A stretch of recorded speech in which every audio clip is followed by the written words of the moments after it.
Students, good afternoon. Uh, as you all know, we are taking this lecture of an offline mode. When there was online mode, there was an internet problem, and now I'm recording the lecture here in offline and in my computer screen, and then I upload it to the YouTube, and you have to see through the link.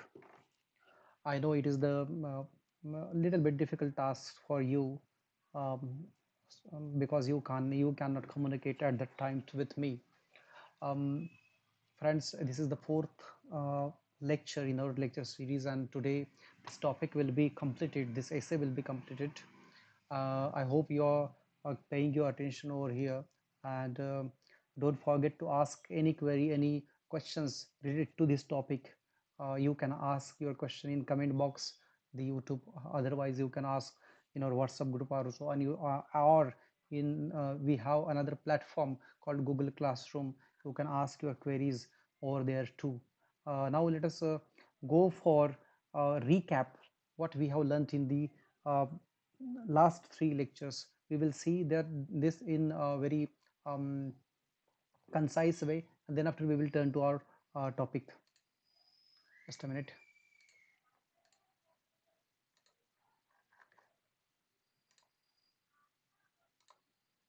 Friends, this we learned it in a very first. Just a minute. Now see, in this we first of all learned about the introduction of the essay. What is mean by essay?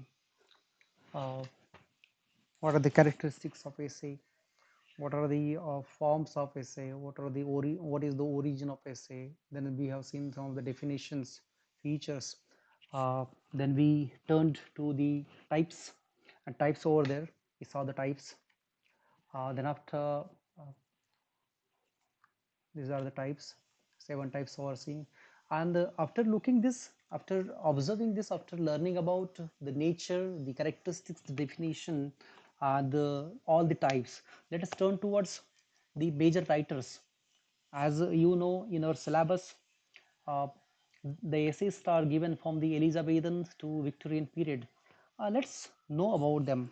Who were the prominent writer, and what is their what you call major works that we have to see here through this PPT. The first and major writer is Charles Lamb. Charles Lamb, maybe I told you about this person. He is the master of the genre. This genre, Genre. Genre means what we call type. The type here. Novel is a type of literature. Drama is a type. Drama is genre. um, Essay is genre. Poem is genre. So this is a kind of type we can call type. And Charles Lamb started to write this genre, this essay, in 1795. His narrative, actually conversationally, there's communication. Conversational in tone, often conveyed to the reader an impression of chatting with a friend. Means when we read his essays, that time it looks like that we are talking with a friend. There is a chit chat in between two friends. This is the characteristics of this person, and his interest in antiquity, morality, and his own childhood memories brought to in his essays. He tried to brought that essays, tried to brought that particular things in his essay through this. And again, another thing which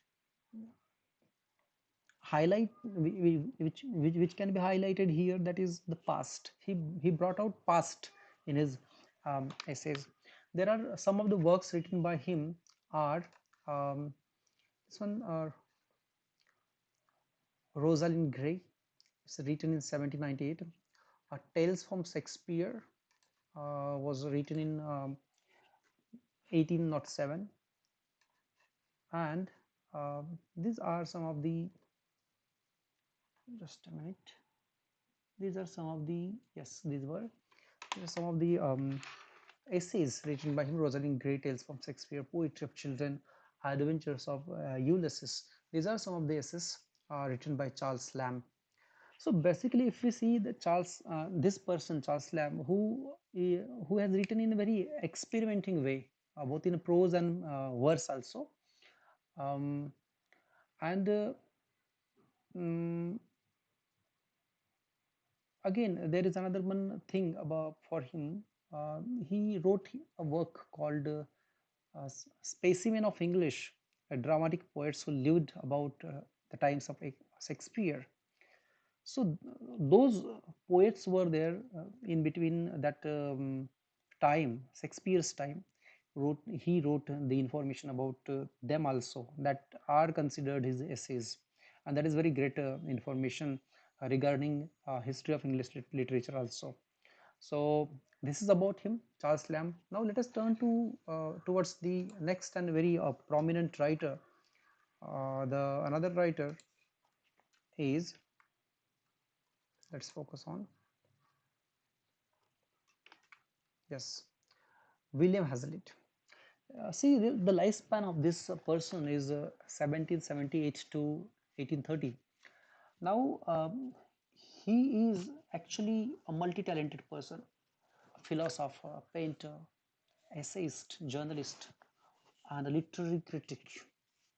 So, multi-talented, multitask, we can call all-rounder personality in English literature was William Hazlitt. And he is the person who influenced influenced by the philosophy of old romantic poets like Wordsworth and Coleridge. He was influenced by philosophy of these poets, these philosophers we can call, um, but he cannot be included in their moment. Their moment means romantic moment. And another thing about him is that his prose style was very lucid. Lucid means attractive, what we call Mohit Karnari in Marathi. His language was very smooth. Smoothly he wrote all these things. Again, another one thing is that so style was very colloquial. Colloquial means informal, familiar language he used in his essays. These are some of the things about this uh, legendary person. Now, as far as this person is concerned, his essays are written about paintings, about journeys, about prize fights, natural landscapes, and Milton's sonnets as well. Well, this person has wrote about painting. You know the painting. You know the journey. Journeys mean travel. Prize fights. Prize fights means suppose there is an award and two or three persons are fighting for that particular prize, particular award. That means they are fighting. One says, the A says I want that award. B says I want that award. Three says I want that award. Means there is a race in between two or three persons, and in that race all are running for one goal, one aim. That is called prize fights, and he wrote on that particular theme.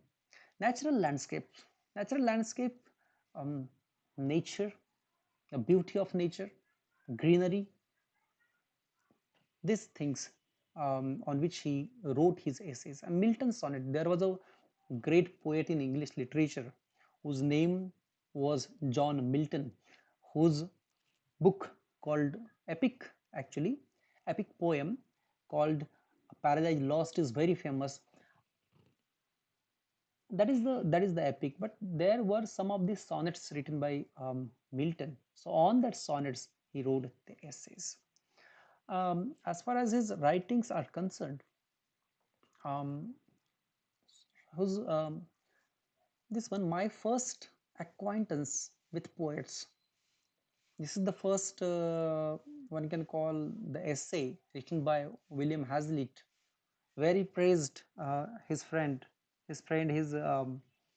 what you call, not his friend but his guru, one can call his teacher, by whom he learned so many things, St. Coleridge, and he referred him as a genius after hearing these recites of ballads, after knowing, after learning, after um, getting the theme, um, after what we call uh, reading his ballads, Coleridge's ballads. He praised him, praise yani ki stuti. Okay. There are some of the works written by William Hazlitt, for example, on criticism, on poetry in general, the Edinburgh Review, the Examiner, characters of Shakespeare's plays, on the English poets, which is written in 1818, on the English comic writers, written in 1819, on the dramatic literature of the Age of Elizabeth, written in 1820, Table Talk, written in 1821 to 22, The Spirit of the Age, written in 1825, The Plain Speaker, written in 1836. These are prominent writings, these are prominent essays written by William Hazlitt. This is about this person. So, mm, what we should know about this person, what should be kept in our mind. So, the thing is that he was a philosopher, a painter, is essayist, philosopher, painter, and essayist, basically. Again, another thing that one should keep in mind about this person is um, he was so much influenced of the romantic poets like William Wordsworth, like St. Coleridge. These two persons are very famous as far as romantic poets, romantic term is concerned, because these two are those who started, not started, who wrote lyrical ballads. His William Hazlitt's prose style is very lucid, very attractive. Language is very attractive and familiar one, and basically he wrote in painting, journeys, fights, natural landscape, and military sonnet. And the two or three essays you should know, you should keep in your mind. After this, let us turn towards another essayist, the major essayist one can call,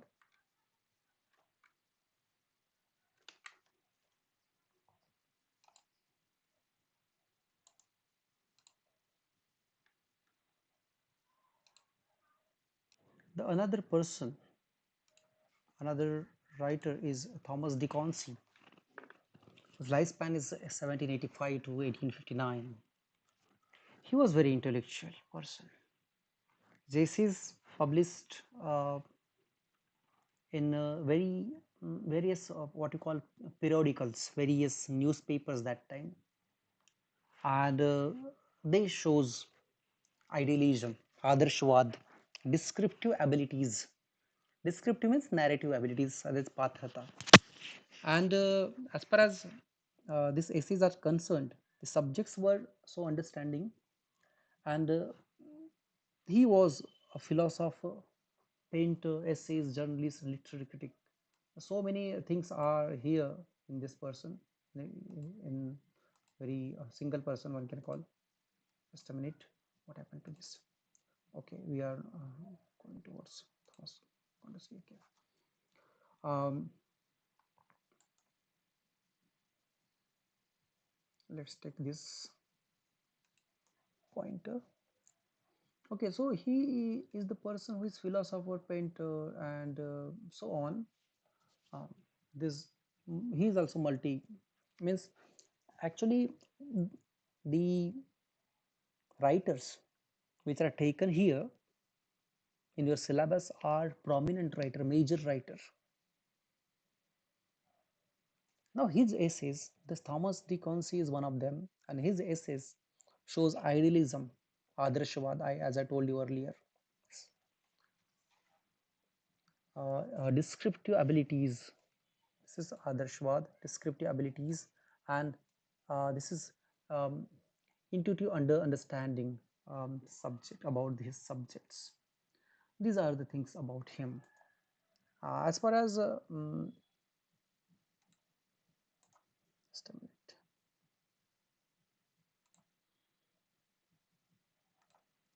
His writing is concerned, the famous essay about written by him is Confession of English Affine Eater.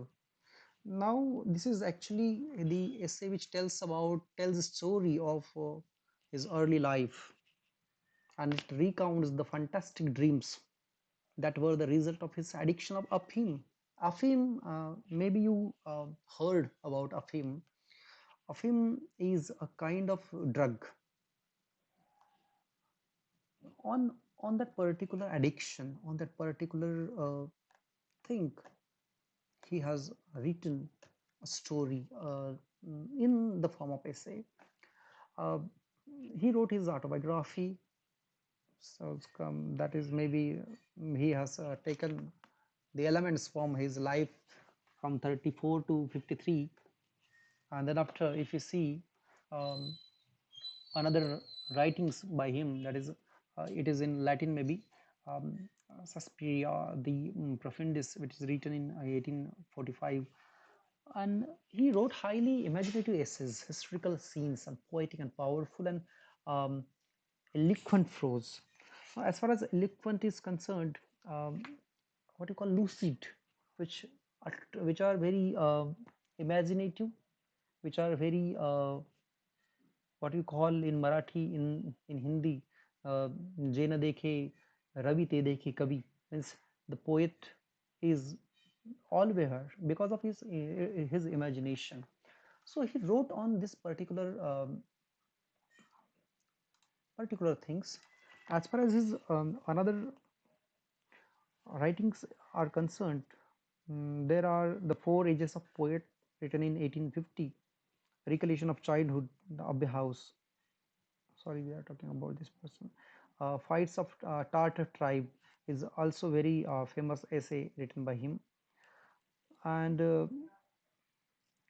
as far as writing is concerned, which was very famous, and in, he highlighted his abilities through these essays. Let us turn towards another writers over here. Another writer is Thomas Love Peacock. The name is Peacock, but he himself is not Peacock, as the fun. And his lifespan is 1785 to 1866. And let me tell you about him that he is the first and foremost satirist. Satire, that is Vidamman, and satirist, the person who mocks, the person who criticizes on other, this can be called satirist. Um, he wrote number of novels, essays, poems, and plays. He is also versatile writer. Uh, as far as Thomas Locke Peacock is concerned, he is mm, notable. He is famous for his poems as satire. There are a number of essays written by him. Some are highlighted here as the Four Ages of Poet. This is the first one, the Four Ages of Poets. If we talk another essays, then Recollection of Childhood, Abbey House, it's written in 1837. The Memoirs of Salley, and The Last Days of Windsor Forest, written in 1887. These are some of the essays written by Thomas Love Peacock. Another writer in this category is Thomas Carlyle, whose lifespan is 1795 to 1881. As far as his characteristics are concerned, he is actually Scottish. He is not from basically England. He was more Scottish. He is essayist, teacher, and historian. So many histories are written by this person. He discovered so many things. The French Revelation History is the prominent book written by him. It is also in the category of essays are concerned. His famous book. Let me tell you about the famous essay on heroes, hero worship, and heroic in history. This is the title of this essay: Heroes, Hero Worship, and the Heroic in History. It is very famous and very important for you if you get the time. If you want to know history of English literature, you should go through this.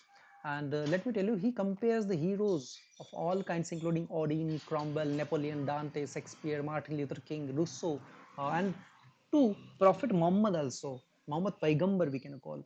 All these persons are compared here on heroes, hero worship, and the heroic in history.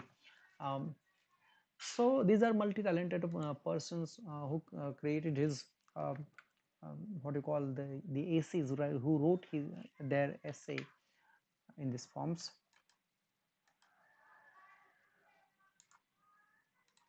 Let us turn towards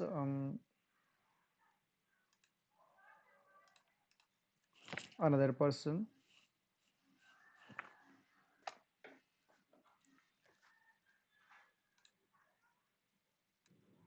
As the last two writers are remain over here, let's turn towards them. The first one is Thomas Wagton Macaulay. Maybe you know, you learned in history called Lord Macaulay. He was historian. He was a Whig politician. Now, what is this Whig and Whig politician? Whig is actually a party. In England, there were two parties. There are two parties. The first one is Whig, and another one is Tory. Whig and Tory. So he belongs to Whig. Um, he wrote so many books on British history actually, and Lord Macaulay is a very famous person in history, in Indian history also. He was selected as, in the Supreme Council in India, and there is a great famous book written by him, that is History of England from accession of James II. Means from James II till now, till 1848. Who were there? Whoso were there? The kings and whatever the moments have been happened in that particular era, eras one can call, that all the moments, all the things have been included in this book, in this essay History of England from the accession of King James II. These are some of the prominent thing about Macaulay. Let me tell you about his some of the things, that his political writing laid emphasis on progressive Britain, in which he hoped that the country would reject superstition, autocracy, and confusion to help create a strong, balanced constitution and a progressive culture combined with freedom on belief and expressions. Actually, this is the person who was not only on a paper, who believed the implementation, and who implemented so many tasks when he was in India. At that time also, he implemented so many things. And let me tell you, this book is not only a book. There are five volumes of this book. You can imagine, you can consider this person as very brilliant in history. The last, but not the least, essayist is Matthew Arnold. Matthew Arnold, uh, whose lifespan is 1822 to 88. In his 66 age lifespan, he wrote very brilliant work. And as far as he is concerned, um, his great social, he is a great social critic in Victorian era. Means he was in Victorian era when Queen Victoria was there on reign, and he believes that every man is capable of changing and reforming society. Every man has the capacity to reform the society, to change the society. That is his belief. That is why he wrote this essay called Culture and Anarchy in 1867 to 69. He took near about 3 years to write this. And there was a sequence of essays, Culture of Anarchy. And what he does, he linked literary criticism with a criticism society. Now, friends, literary criticism is the criticism which is based on literature, and the criticism society, whatever happens in the society, whatever follies, faults are happening in society, and the critic goes on. That is what we call the criticism society. And as we all know, literature itself a mirror of society. So then, literary criticism and criticism society are same, but he is the person who linked in between both of them, and he criticized the middle class for lack of awareness, for lack of aesthetic awareness, one can call, and human values, and fear of mind, fear of the materialistic mindset of the English means English people was leading a narrowing of mind. Means the people are actually running behind material thing, materials, and they seek their happiness in between in that materials. And he criticized on that particular thing. Actually, innermost happiness is lies within you, not in this particular materials, not in this physical things. That is the core, that is the what you call the summary of this man's philosophy. Again, another two very prominent essays are written by him. They are essay in criticism, as you can see over here, and another one is literature and dogmas. These are some of the major writers, and um, their major and their important essays, their important books, their important writings, which are highlighted here.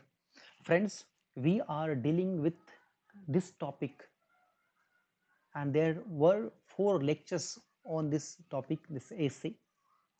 In very first, we dealt with the introduction, the nature of the essay, the characteristics of the essay, the features of the essay,